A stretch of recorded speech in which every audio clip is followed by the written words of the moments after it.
Buenos días, seguidoras y seguidores de mi canal de Roriche Metiche. Nos encontramos esta vez con el famoso ingeniero Javier Hervas, un emprendedor más y líder en el emprendimiento del Ecuador, con el oro verde, nacido el 7 de octubre de 1972 en Guayaquil, ¿no? Así es. Coméntanos un poquito cómo fue tu niñez, de dónde nace, porque según estaba leyendo tu biografía, dice que has pasado la primaria y secundaria fuera del país estudiando. Cuéntanos un poquito esa parte. Así pues, Rolando, un gusto, un saludo a todos los que nos están viendo. Y mira, mi padre es un servidor público del servicio exterior. Entonces, nosotros cada 4 años teníamos que hacer un hogar, una casa nueva en un nuevo país. De hecho, cuando yo nací, mi padre estaba en funciones en Washington.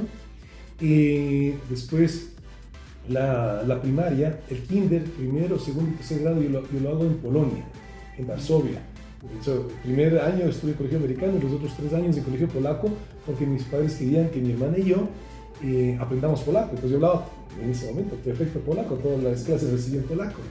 Después regresé aquí a Quito a hacer cuarto, quinto grado y nos fuimos a Perú, a Lima, a la Embajada de Ecuador en Perú. Y ahí vivimos 4 años. Entonces ahí hice el quinto grado, sexto grado, primer curso y segundo curso. Y de ahí mi padre me traslada a Nueva York, a Naciones Unidas. Entonces ahí hice, digamos, el segundo, tercero, cuarto curso y vengo acá a Quito a terminar en el Intisana, aquí en Quito, quinto y sexto curso. Aniñado nuestro compañero Javier Hervas, Intisana. ¿Hasta qué llegamos? ¿Hasta tercero de bachillerato? O sea, en Intisana me gradué, hice quinto y sexto curso. Entonces yo realmente aquí en Quito, o en el Ecuador, hice quinto y sexto grado, y quinto y sexto curso.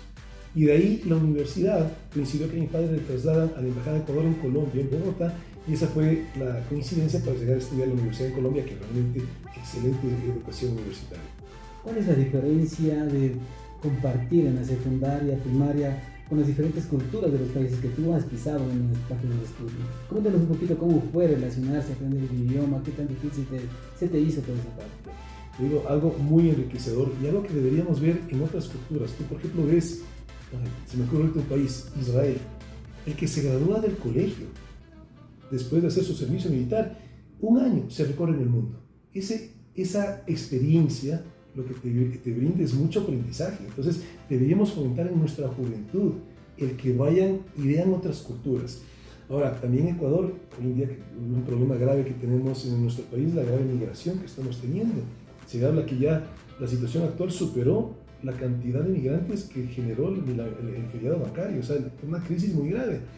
Pero también tenemos mucho talento, porque si esos migrantes regresaran con los talentos, las capacidades aprendidas en esos países, imagínate lo rico que sería nuestro país en talento humano.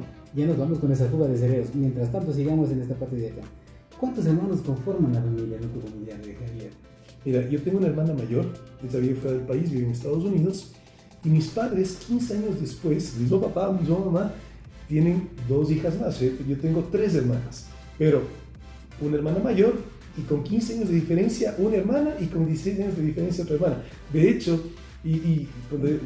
siempre hemos sido muy pegados, pero cuando ellas eran chiquitas eran extremadamente pegadas y muchas veces ellas quieren ir conmigo a todo lado. Entonces yo iba a la ferretería, donde sea, y yo veía que la gente me veía con una cara como de preocupación y de repente alguien se atrevía a preguntar y decía, ¿y son sus hijas? Ya no, son mis hermanas, y tú veías cómo se aliviaba el rostro, porque claro, veían, dice, pobre chico, tan jovencito, ya con hijos, y porque hay una diferencia muy grande, pero sí una familia muy unida. Javier Hervas cambió pañales a sus hermanos, ¿no? Totalmente, correcto, literal, porque había mis padres, obviamente por trabajo de mi padre, tenían que asistir a reuniones y demás, y mi hermana mayor y yo nos quedábamos cuidándolas. Y por alguna razón mi hermana mayor tenía una aberración a cambiar pañales, entonces yo las cambiaba y lo hacía con mucho gusto. ¿Qué país te dejó una anécdota más claro de sobrevivencia para poder aprender de esos países? ¿Cuál país te trajo más? Como para decir, esto quiero implementar en mi vida diaria. Y a todos los países sin duda tienen sus elementos positivos, pero a ver, si tú me pides que resalte alguno por algún aspecto, a ver, te diría, por ejemplo, donde hice la universidad, que fue Colombia. Algo que me encantó de Colombia es la unidad que existe. Hay problemas gravísimos, ¿no? Problemas de delincuencia, guerrilla y demás, pero tú ves gente unida. O sea, tú le ves al costeño, al bogotano que le dicen el rolo, al paisa, pero en toda esa diversidad hay unidad, hay visión de país. Yo, por ejemplo, una de las actividades principales es la exportación. Entonces yo voy a muchas ferias y cuando yo veo los stands de país, de Colombia, de Chile, tú ves que están empresas que hacen lo mismo, una al lado de la otra, pero hay esa armonía de trabajo. Algo que también me gustó mucho, y esto es en Bogotá, que por alguna razón, tal vez ni siquiera fue planificado, pero tú tienes la calle del calzado, la calle de las computadoras. Entonces, ¿qué resulta? Que esa actividad económica de venta de ese producto se reúne en una zona y los ecuatorianos, que muchas veces tenemos miedo a la competencia, todo lo contrario pasa en Colombia. Entonces, tú vendes zapatos, yo vendo zapatos, y el padre de familia iba por el zapato del hijo, pero como hay tantos almacenes y tanta diversidad, termina comprando el zapato a él, a la esposa, a toda la familia, y todos ganan. Entonces, que los ecuatorianos no tengamos esa negativa manera de competir, sino que veamos, por ejemplo, en los colombianos eso. Yo te digo, en cada país, sin duda, experiencias muy grandes. En Colombia se caracterizan por ser uno de los mejores indicadores de las marcas, no sé si sabías tú eso. También tienen, pero tú dices porque copian marcas. Exactamente, Okay. y son AAA. Ya. Vamos un poquito más acá de lo que veníamos. Recuérdanos cómo fue esa vivencia con los compañeros del extranjero. Dejaste buenas vivencias, buenos aprendizajes. ¿Por qué te llevaste más en la parte primaria y la secundaria? Claro. ¿A qué amigo recuerdas? Claro. O sea, por una parte queda la nostalgia, porque, mira, yo cuando llegué acá a Quito, ese quinto y sexto curso, yo prácticamente fui adoptado por los amigos que hice en colegio, porque todos eran amigos desde el kinder, desde el primer grado. Entonces yo no tengo esa amistad que pueden tener muchos de haber compartido la misma escuela primaria y secundaria y con las mismas personas. Eso sí, te digo, es la parte negativa, porque me encantaría tener eso, me encantaría decir, oye, yo soy amigo de él desde toda la primaria o toda la escuela. Yo no tengo eso. Pero a su vez también, y también en la época que yo viví en esos países, no tienes el internet. Entonces, me iba de un país a otro, mantenía cartas con algún amigo que después de 3-4 meses ya te olvidabas. Entonces, Pero chévere mantener ese tipo de comunicación, ¿no? Claro, pero hoy en día es más fácil. En la época que yo estaba, en la primaria, habían las cartas, no había el email, entonces tarde o temprano ya dejabas de escribirte con los amigos, entonces como que perdí esa amistad. De hecho, por ejemplo, hoy en día no tengo contacto con quienes habían sido mis amigos cuando yo estudié la primaria en Polonia, o cuando estudié en Perú, o cuando estudié en Nueva York. No les has vuelto a ver. No, he perdido el contacto, o sea, no, tengo los recuerdos, pero no sabría ni el número de teléfono ni cómo contactarles. Y ahora por las redes sociales ninguno se hace. No, te digo francamente, no se ha hecho esa búsqueda de ir recuperando esas amistades del pasado. Bueno, coméntanos un poquito cómo se van entrando la parte del emprendimiento. Tenía aquí dentro de la biografía, ¿cómo va ese gusto por la panadería? Mira, yo estudié ingeniería de producción agroindustrial, que básicamente es el procesamiento de materias primas agrícolas para básicamente la línea de alimentos. Entonces, claro, tú dices la panadería es un alimento, ¿no? Pero hay muchas cosas que no te enseñan en la universidad, porque al final te dan muchos conceptos. A mí no me enseñaron a hacer pan en la universidad.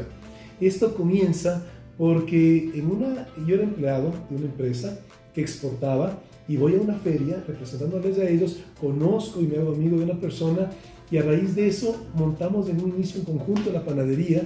Y luego al final del día esa sociedad, un señor mucho mayor a mí, una buena persona, pero no había una afinidad de trabajo. Yo buscaba sembrar a futuro, él buscaba una fuente de ingreso inmediato. Entonces finalmente él me termina vendiendo la parte de él, mi padre me presta una parte, yo tenía mis ahorros de lo que yo trabajaba, pero una panadería muy pequeña, tan pequeña que tenía un solo panadero que trabajaba de lunes a viernes, y el panadero que sábado y domingo era yo. O sea, yo llegaba a la panadería a las 5 de la mañana para que a las 7 en punto que salía de la panadería haya pan caliente. Entonces, esas experiencias son experiencias ricas que eso deberíamos fomentar en nuestro país. Mira, inclusive te puedo hablar a título personal que muchas veces las personas que nos quieren nos dan mensajes equivocados. Te digo, por ejemplo, aquí mi madre y mi padre también. Pero mi madre me decía, oye, pero eres joven, o sea, deja esa panadería, ¿no? O sea, dedícate a hacer lo que hacen los jóvenes, disfrutar. Pero al final yo tenía ese anhelo de ser independiente financieramente. Yo quería tener mis propios negocios. Pues claro, era un esfuerzo, pero te digo, muchas veces quienes nos quieren, en su espíritu de protegernos, de alguna manera nos dan un mensaje equivocado. Y los ecuatorianos deberíamos fomentar que nuestra juventud quiera trabajar, quiera emprender. Y desde ahí nace la parte del emprendimiento. Desde ahí. Bueno, perdón, eso ya era desde antes. Yo llevo trabajando desde los 13 años. Y con esto, por favor, no quiero dar un mensaje equivocado de trabajo infantil. Pero es que cuando yo vivía en Estados Unidos, tú puedes trabajar. Y a los 13 años yo, en el barrio donde yo vivía, yo repartí el periódico. De hecho, le traje más de un problema a mis padres, porque mi padre, francamente, le daba de alguna manera vergüenza que yo trabaje. Porque mi padre fue siempre una persona muy, ¿qué te puedo decir? Siempre cuidó del hogar. O sea, no había necesidad de que yo trabajara. Yo trabajaba porque yo quería. Pero mi padre tenía esa preocupación de que su círculo de trabajo, sus amistades sepan que yo trabajo y digan, bueno, él trabaja porque necesita. O sea, él tenía esa preocupación. Así mi madre me motivaba en ese momento y decía, trabaja. Pero más de una vez discutían ellos dos, porque el uno quería que yo deje de trabajar y mi madre en cambio me motivaba a que yo trabaje. Pero entonces, desde los 13 años, luego cuando estudiaba en la universidad, yo llevaba chompas de cuero, venía a comprar las chompas de cuero aquí, mucho lo hacía, al inicio era en Cotacachi, después era en Quizapincha, en la provincia de Tungurahua, y claro, cada vez que yo venía acá a visitar la familia, yo tenía ya la posibilidad de yo mismo pagarme el pasaje para venir en avión. A los 14 años, ¿no? No, eso ya te hablo en la universidad. Ah, ya. Yo venía acá y claro, con eso me pagaba y tenía mis ingresos. Y para mí sí, te digo, fue un logro muy importante de que mi padre me pagó todos mis estudios, pero por decisión propia mía, cuando estaba en la universidad, ya solamente me pagaba la universidad, porque yo no quería que me pague el costo de vida, o sea, la alimentación, eso ya me pagaba yo mismo. Pero como te digo, por decisión mía. Mi padre siempre fue muy responsable en todos los gastos. Imagínate, como decían en Bogotá, un gomelo vendiendo el comercio del embajador. Es algo anecdótico, pero que eso nos enseña a hacer el emprendimiento más grande y llegar a grandes líderes, a formar esa parte que es importante de nuestro pensamiento y tener una identidad propia de todos los jóvenes que tenemos acá en el Ecuador. Ahora sí, cuéntanos un poquito acerca del oro verde, ¿no? Del brócoli. ¿A dónde apuntamos? ¿A dónde vamos? ¿Cómo nace el gusto por la parte? Tenemos que ir en ingeniería agrícola, la producción agroalimentaria, pero ¿cómo nace el gusto por el brócoli? Por este oro verde que se está convirtiendo ahora en el Ecuador. Claro, mira, a mí me contrataron como empleado en una exportadora de palmito. Eso era mientras tenía yo la panadería. Pero entonces, cuando trabajaba en esa exportadora de palmito, fui consiguiendo clientes y cuando yo salgo de esta empresa, después de año y medio, decido renunciar. Uno de los clientes que yo conseguí me dice, oye, además de comprar palmito, que ya seguía comprando en la empresa donde yo trabajaba, quiero comprar otros productos en el Ecuador, sardina, atún y brócoli. Pues de ahí me comienzo a vincular con el sector de brócoli y a descubrir lo que nos hace único a los ecuatorianos en cuanto al potencial agrícola que tenemos. Que nuestro país sin duda es un país bendecido por las horas luz, por el clima que tenemos, por la ubicación geográfica, no tenemos estaciones. Lo que nosotros llamamos en el Ecuador el invierno y el verano es básicamente una diferencia de más lluvias, menos lluvias, y una diferencia relativamente pequeña en temperatura, pero no tienes nieve, temperatura de menos 20 grados que tienen muchos países, o calor, temperaturas de 40 grados. O sea, esos extremos no tienes en el Ecuador, lo cual favorece mucho la agricultura. Ecuador, mira, es el único país en el mundo que puede sembrar y cosechar brócoli todas las semanas del año. Ni Colombia ni Perú, que son nuestros vecinos, lo pueden hacer. Pero en este mensaje lo que quiero decir es, no es el brócoli, es prácticamente toda la agricultura ecuatoriana. ¿Qué nos hace falta? Canales de riego. Pero si tú tienes riego, tú puedes sembrar y cosechar todas las semanas del año. De hecho, muy poquitos productos del Ecuador son estacionarios en la cosecha. Y eso va sobre todo en la costa. Por ejemplo, el mango, que tiene unos meses de cosecha. La gran mayoría de productos puedes sembrar y cosechar todas las semanas del año. Esa es una ventaja única. Y otra realidad, mira, si el agricultor está bien, el país está bien. Cuando los agricultores del Ecuador han estado bien, hay un desarrollo sostenido en la economía del país. Eso es lo que iba, Javier. Existe tanta fuga de cerebros en la parte de los migrantes, en donde se van grandes agricultores que pueden desenvolverse muy ampliamente en todos los campos. Entonces a eso me refería hace un momento, y cómo podemos solucionar eso para que nuestros agricultores no salgan de sus campos, no salgan de esas tierras para ser producidas en una cultura más. Claro. Y mira qué es la agricultura. La agricultura es generación de plazas de trabajo. La agricultura es evitar migración, para que justamente la gente que está en el campo pueda quedarse en el campo con una actividad digna y económicamente rentable en lugar de migrar a las ciudades o peor aún, migrar fuera del país. La agricultura es evitar salida de divisas. Ecuador importa alrededor de 900 millones de dólares en trigo, alrededor de 500 millones de dólares en soya. O sea, Ecuador, siendo un país eminentemente agrícola, importamos muchísimos productos agrícolas, importamos maíz. Entonces, eso es la agricultura, y la agricultura también es la oportunidad para que la juventud busque actividad. La población agrícola de nuestro país está envejeciendo. O sea, cada vez no se está renovando. ¿Y cómo logras que la juventud se interese en la agricultura? Primero, que sea un buen negocio, porque si tu padre es agricultor y le ves que no tiene ingreso económico suficiente, vive en pobreza, difícilmente tú vas a querer ser un agricultor. Entonces, primero es que sea sustentable. Y lo otro, tecnología. Hoy en día tienes tanta tecnología para mecanizar, optimizar, estandarizar la agricultura, que hace que sin duda eso facilite que el joven se interese en la agricultura, que volvamos eso disponible aquí en el Ecuador. Y ahí viene el rol de lo público. En el Ecuador no tenemos una política de Estado de la agricultura, ni siquiera tenemos una política de gobierno, no tenemos una política pública. Cambian un ministro de Agricultura, todo permiso de enero. ¿Cuántos ministros llevamos de agricultura en este gobierno? Llevamos ya 4. Entonces, ¿cómo puedes tú construir? Y aquí lo que se trata es de tener una política de Estado. ¿Qué es una política de Estado? Una política pública que trasciende en el tiempo de un gobierno a otro, que es más allá de cualquiera que sea el pensamiento político de un gobierno de turno, está lo que el país necesita. ¿Dónde fue tu primera plantación de brócoli? ¿En qué provincia se dio todo esto? Bueno, al inicio yo lo que hacía era, yo compraba de agricultores, bueno, hasta el día de hoy compro de agricultores, pero yo no sembraba. Con el tiempo fui necesitando más brócoli y con el tiempo comencé a arrendar propiedades. Entonces yo arrendaba y ahí producía, en la provincia de Cotopaxi. Y luego en un momento dado decidimos, eso ya fue una decisión de si es que vamos a seguir arrendando nunca vamos a trascender, porque por ejemplo nosotros todas las siembras tenemos riego por goteo, que eso además es una tecnología israelita. Comenzó en Israel, correcto, hoy en día es muy utilizado en el mundo, porque además de volver más eficiente, porque tú fertilizas a través del riego, pues tienes el fertiriego, haces más eficiente y de menor costo tus fertilizantes, pero además de eso racionalizas un recurso tan importante como es el agua. Entonces es ganar tener el sistema de riego por goteo. Pero yo quería colocar riego por goteo, pero en una propiedad arrendada, claro, inviertes mucho en esa infraestructura de riego por goteo y no es tuya la tierra. Entonces esa fue una de las razones de fondo por la cual decidimos ya devolver todas las propiedades que arrendábamos y buscar comprar. Y mira cómo de las decisiones que tú tomas vienen las oportunidades. Más o menos creo que tardó como unos 6, 7 meses y apareció una oportunidad y compramos la primera propiedad. Hoy en día tenemos 3. En la provincia de Cotopaxi. En la provincia de Cotopaxi. Y cuéntanos un poquito acerca de cómo se expandió en la provincia del Carchi, que hace un momento te estaba comentando, exactamente en el cantón Mantúfar, en San Gabriel. ¿Cómo se fueron expandiendo esta provincia? ¿Por qué el interés exactamente en la provincia del Carchi? Bueno, porque el brócoli tú puedes sembrar en cualquier lugar de la sierra ecuatoriana. De hecho, Ecuador es el único país en el mundo que siembra brócoli en altura. El brócoli, y la gran mayoría de la agricultura en el mundo, es a nivel del mar.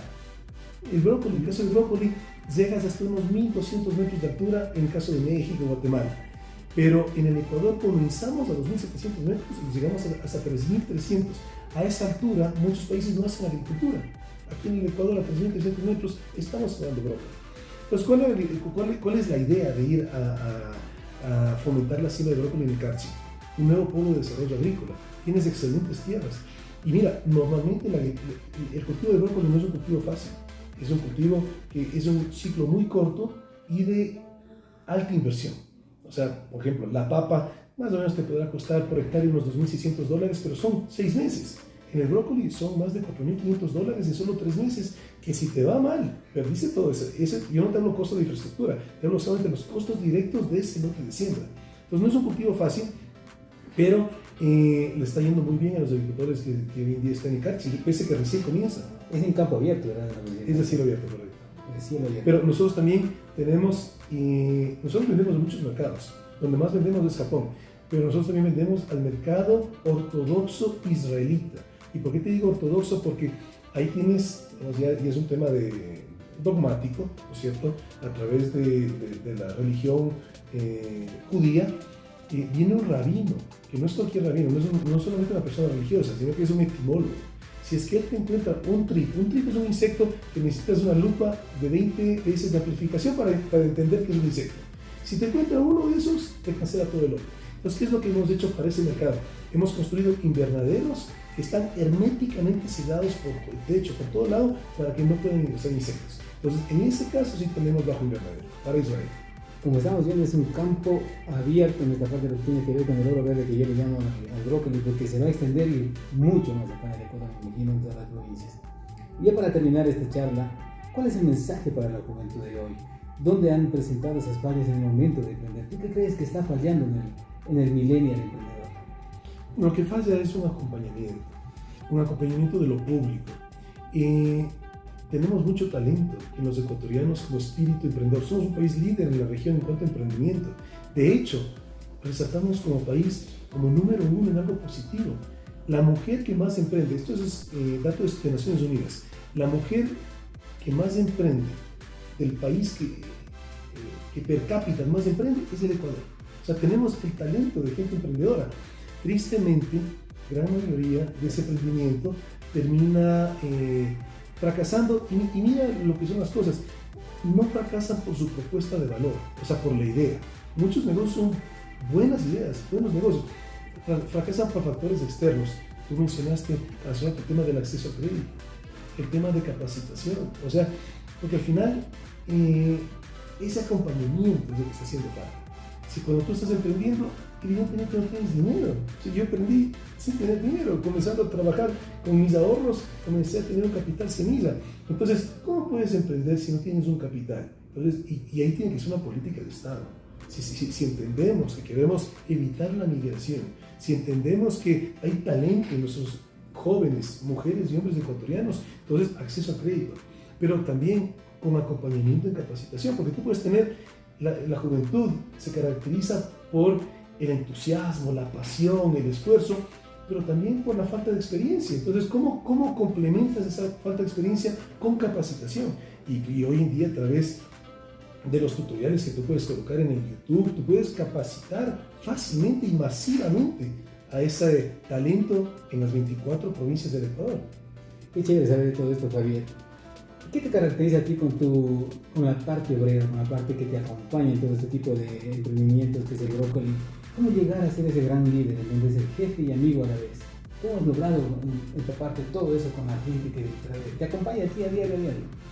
Bueno, lo que sí te digo es que lo rico, lo lindo de la vida es la capacidad de aprendizaje. El empresario que yo era hace 10 años es muy diferente al que lo soy el día de hoy. O sea, día a día estamos aprendiendo. Entonces, realmente ese aprendizaje te ayuda a ser un mejor líder, un mejor empresario, un mejor tomador de decisiones.